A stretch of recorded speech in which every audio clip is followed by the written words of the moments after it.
இன்றைக்கி வேலண்டைன்ஸ் டே. வீட்டில் வந்து ஈவினிங்காக கொஞ்சம் ஸ்நாக்ஸ்லாம் செஞ்சு சாப்பிட்டோம் உட்காந்து டிவி பார்த்துட்டே. ஸோ அதுக்கப்புறம் திடீர்னு வந்து வீட்டுக்கு கெஸ்ட் வராங்கன்னு சொல்லி ஹாப்பியாக இருந்தது. ஏன்னா நாங்கள் வந்து புது வீட்டுக்கு வந்துட்டு வீட்டுக்கு யாருமே வரல. ஸோ ஃபர்ஸ்ட் டைம் வந்திருந்தாங்க. டின்னர் வேண்டான்னு சொல்லிட்டாங்க. ஆனால் வந்து சிம்பிளாக ஏதாவது ஒரு டின்னர் பண்ணி கொடுக்கலாம் அப்படின்னு தோணுச்சு. ஸோ வந்து நான் இடியாப்பமும் தக்காளி குருமாவும் பிளான் பண்ணியிருந்தேன். ஸோ இடியாப்பம் வந்து ஆஸ் யூஷுவல் நான் சொல்கிற மாதிரி புழுங்கலரிசி மாவுனால பச்சை தண்ணி ஊற்றி டக்குன்னு பிசைஞ்சிடலாம் உப்பு மட்டும் போட்டுட்டு. ஸோ அதுக்கப்புறம் வந்து தக்காளி அரைச்சி வச்சுட்டு தேங்காய் உடச்சி கீறி வச்சுக்கிட்டுவேன்.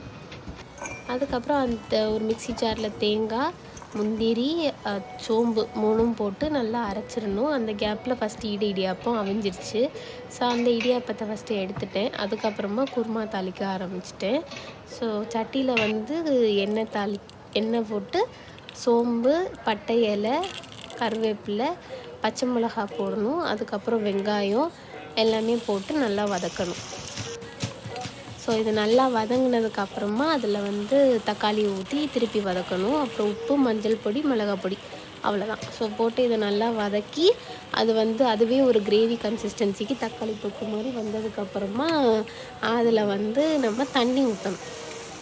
தண்ணி ஊற்றி அந்த தண்ணியிலே நல்லா வந்து அது கொதித்து அந்த பச்சை வாசனை எல்லாம் போனதுக்கப்புறம் நம்ம அரைச்சி வச்ச தேங்காய் அந்த பேஸ்ட்டை வந்து அதில் ஊற்றிட்டு கிண்டிட்டு ரொம்ப நேரம் கொதிக்க விடாமல் ஒரு கொதி 2 கொதியிலவே அதை ஆஃப் பண்ணிவிட்டு கொத்தமல்லி தழை மேலே தூவி லைட்டாக கலந்துட்டு இறக்கி வச்சிடலாம்.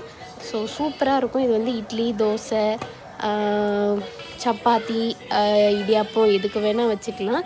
ஸோ பண்ணிவிட்டு வீட்டை ஒரு குட்டி க்ளீனிங்கை போட்டாச்சு. ஸோ கெஸ்ட் வர்றதுக்கு ஆல் செட். நீங்களும் ட்ரை பண்ணிவிட்டு எப்படி இருக்குன்னு கண்டிப்பாக ஷேர் பண்ணுங்கள்.